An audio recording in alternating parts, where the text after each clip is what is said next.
चलिए आज हम पढ़ाएंगे 10वीं क्लास का जो संस्कृत है। देख लीजिए आप लोग, ये पाठ षष्ठम पाठ है, यानी पाठ का नाम है भारतीय संस्कारा। आप लोग ध्यान से सुनिएगा। भारतीय संस्कार के बारे में इस चैप्टर में चर्चा किया गया है। चैप्टर से ही हमको पता चल जाता है कि क्या उसमें चर्चा किया गया होगा। तो पहले पाठ है भारतीय संस्कार। संस्कार यानी भारत का संस्कार। तो हम भारतीय हैं। हम वीडियो बनाकर आप लोग को जानना चाहते हैं, क्योंकि देखिए कोरोना के कारण हम लोग यूट्यूब पर अब आ रहे हैं और वीडियो बनाकर शेयर करते हैं। क्योंकि पहले हम ये सब नहीं करते थे, लेकिन अब कुछ बच्चों सबका मांग था कि सर आप तो पढ़ने नहीं आएंगे, लॉकडाउन लग गया है, तो परीक्षा भी नजदीक आ गया है, ज्यादा समय भी नहीं है, तो एक काम कीजिए कि डिजिटल इंडिया है तो उसी के माध्यम से हम लोग को कुछ रिवाइज हो जाए, इसलिए आप थोड़ा वीडियो बनाकर हम लोग के यहाँ शेयर कीजिए। तो हम एक बना रहे हैं, भारतीय संस्कार पाठ है, इसको हम उच्चारण कर रहे हैं, इसका अर्थ भी बताएंगे। ध्यान से सुनिएगा। अगर आपके पास बुक है तो उसको लेकर याद कीजिएगा और देखिएगा किस तरह हम उच्चारण करते हैं। मेरे जितने स्टूडेंट हैं, मैंने जितने विद्यार्थी हैं, वो सब लोग किताब रख लेंगे और तब मेरे वीडियो को देखेंगे। लिखा है भारतीय संस्कृते अन्यतम वैशिष्ट्यम विद्यते एत जीवने इह समय समय संस्कार अनुतिष्ठम भवन्ति। देखिए क्या लिखे, भारतीय संस्कृत जो है अन्य वैशिष्ट विद्यते यत जीवने इह समय समय संस्कार अनुतिष्ठन्ति भवति। समय समय पर इस संस्कार को हम लोग अपनाते हैं। जैसे अघ संस्कार शब्द सीमित व्यंग रूपम प्रयुज्यते, यानी यह संस्कार शब्द जो है, जो आज बहुत सीमित हो गया है, यानी संस्कार लुप्त होते जा रहा है। हमारे देश से भारतीय संस्कार जो है वह लुप्त होते जा रहा है। एक भारत का ही एक ऐसा धन जो है जो किसी देश में नहीं मिलता है, ये भारत में ही मिलता है, वह धन जो है वो संस्कार है। किंतु संस्कृते रूपम करन मिदम भारतस्य व्यक्तित्व रचयिता। संस्कृत का रूप भारत के व्यक्तित्व के द्वारा रचित है। विदेशे निवसंतो भारतीय संस्कारान प्रति उन्मुखम जिज्ञासवश्च, यानी विदेश में जो लोग रहते हैं, दूसरे देश के लोग भारत के जो संस्कार है उसको जानने के लिए जिज्ञासा रखते हैं, उत्सुक रखते हैं। पठे अस्मिन तेषां संस्काराणाम संक्षिप्त परिचयो महत्वक्षम निरूपितम, यानी इस पाठ में संस्कार के बारे में संक्षिप्त रूप से दिया गया है। संस्कार का जो महत्व है इसमें है। देखिए ये जो सारांश जो दिया था उसको हम पढ़े हैं, इसमें जो लिखा हुआ था उसको अब हम चर्चा करेंगे। नीचे जो दिया हुआ है संस्कार उसको, ठीक है। भारतीय जीवने प्राचीन कालतः संस्कार महत्वम धार्यते। प्राचीन संस्कृते विज्ञानम संस्कार वियोजायते। अत्र ऋषीणां कल्याणसित यत जीवनस्य सर्वेषु मुख्यवसरेषु वेदमांत्राणां पाठः वरिष्ठानां आशीर्वाद होमम परिवार सदस्य सम्मेलनम च भवत्। चलो ज्यादा हो गया, थोड़ा थोड़ा पढ़ के इसका अर्थ बता रहा हूं। भारतीय जीवने प्राचीन कलात संस्कार महत्वम धार्यते, यानी भारत में जो रहने वाले हैं उनका जीवन जो है वो प्राचीन काल से ही संस्कार का महत्व धारण है। जैसे प्राचीन संस्कृति भी ज्ञानम संस्कारेभ्योम जायते, प्राचीन काल से ही संस्कृत का ज्ञान लेने के लिए जिज्ञासा था लोगों के अंदर।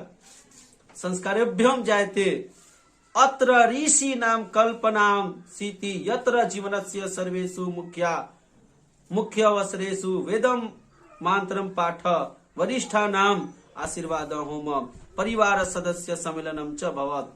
यानी ऋषियों को, यहाँ ऋषि महर्षि द्वारा वेद पुराण जो लिखा हुआ है वह संस्कृत में ही है।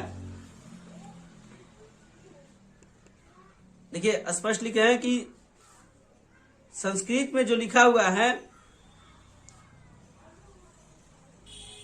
वेदम पाठम संस्कृतम, कि परिवार का सम्मेलन, क्या लिखा है कि परिवारस्य नाम सम्मेलन च भवत। यानी संस्कार का ही देन है कि परिवार मिलजुल कर रहते हैं।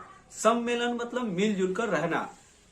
हमारे भारत में ही एक ऐसा संस्कार है जो संयुक्त परिवार सबसे अधिक रहते हैं लोग।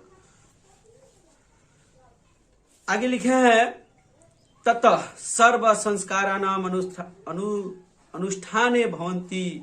सभी लोग इस संस्कार को मानते हैं, अनुष्ठान करते हैं। एवं संस्कार महत्तम धार्यति, इस संस्कार का बहुत महत्व है।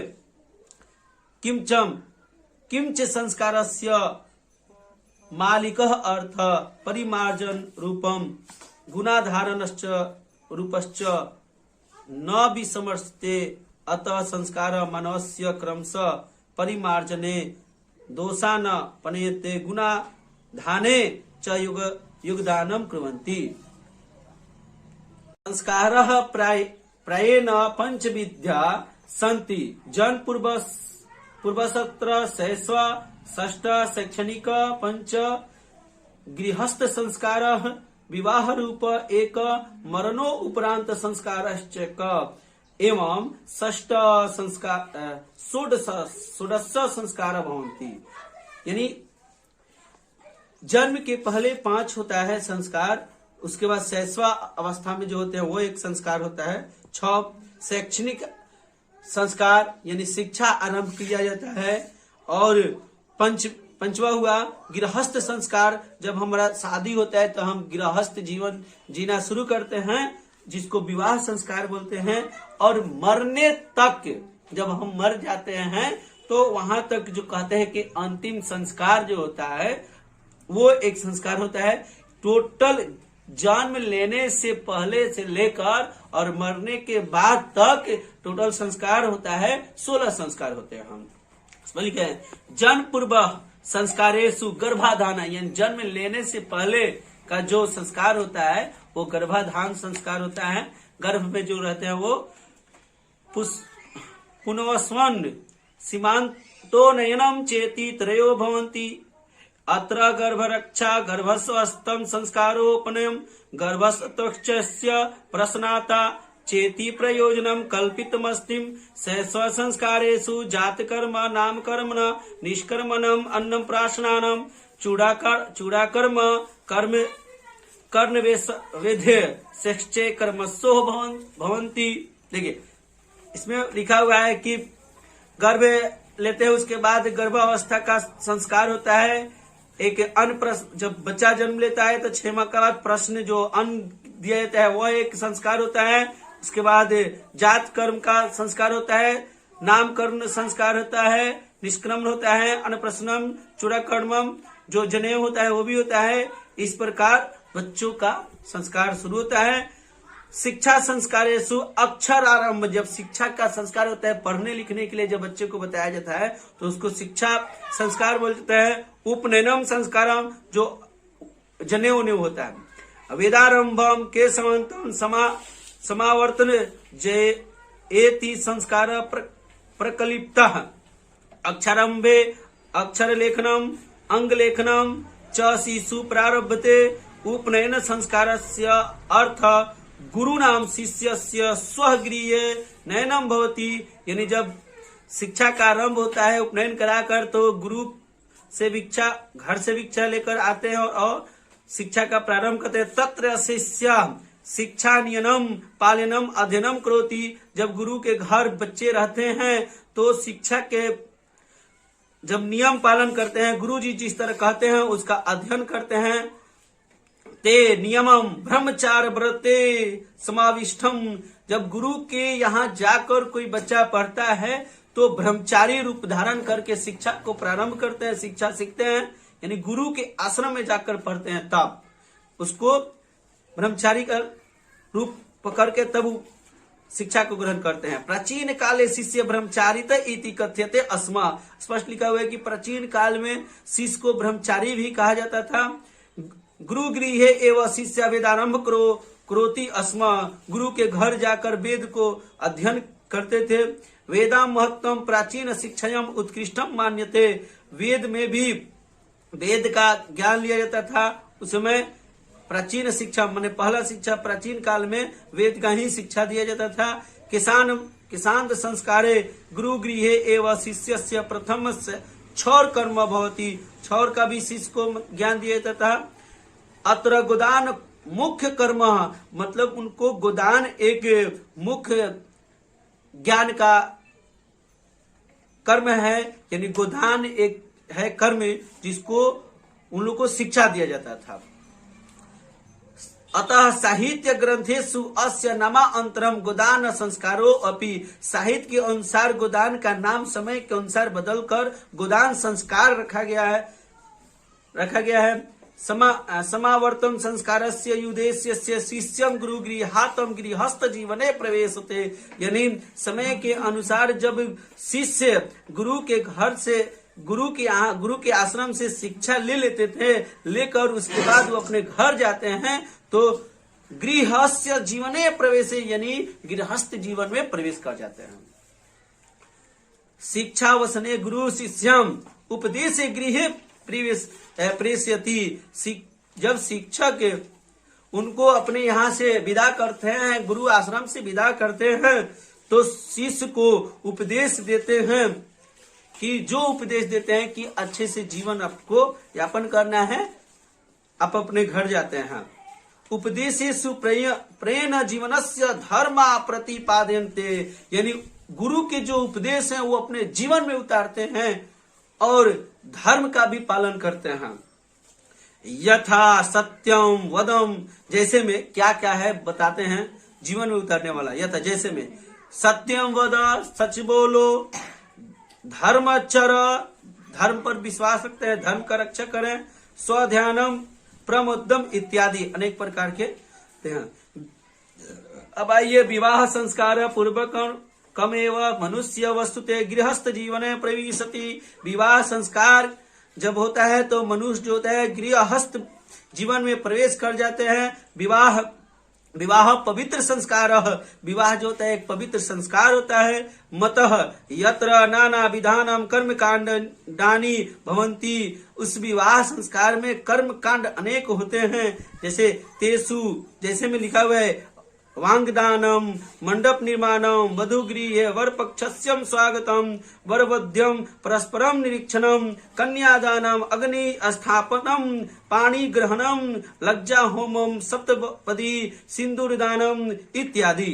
देखिए जब विवाह होता है तो ये सारी जो क्रियाएं होती है वो चीज के बारे में इसमें लिखा हुआ है कि मंडप का निर्माण होता है, वधु जब लड़की के यहाँ लड़के वाले लोग जाते हैं, बारात लेकर जाते हैं तो उनका स्वागत किया जाता है और निरीक्षण होता है, जो हम लोग को बरनेत कहते हैं उसको निरीक्षण होता है। कन्या दान करते हैं, जो पंडित जी अपना विधि विधान से करके लड़की के बाप से कन्या दान कराते हैं। अग्नि स्थापन, अग्नि का जो लोग फेरा लेते हैं वो होते हैं पाणी ग्रहणम, एक विधि है जो पानी ग्रहण कराया जाता है। लज्जा होमम, सप्तपदी यानी 7 गो वचन को निभाने के लिए पंडित जी दोनों कन्या वर और वधु को दोनों को बताते हैं कि 7 गो वचन को निभाना है। उसके बाद सिंदूर दान होता है, जो दुल्हे होते हैं वो सिंदूर कन्या के मांग में डालते हैं। अनेक प्रकार की विधि होती है। सर्वतः समान रूपेण विवाह संस्कारस्य प्रायेणे आयोजनम भवति, ये सभी जो समान रूप से विवाह संस्कार में ही प्रयोग होता है। आगे लिखे हैं तदा अंतरम गर्भाधानयनम, पुनः फिर उसके बाद गर्भ धारण जो लोग करते हैं वो उसके बाद फिर पुनः नया संस्कार शुरू हो जाता है। संस्कार पुनरावंते जीवन चक्रम च भ्रमति, फिर नया जीवन का शुरुआत होता है।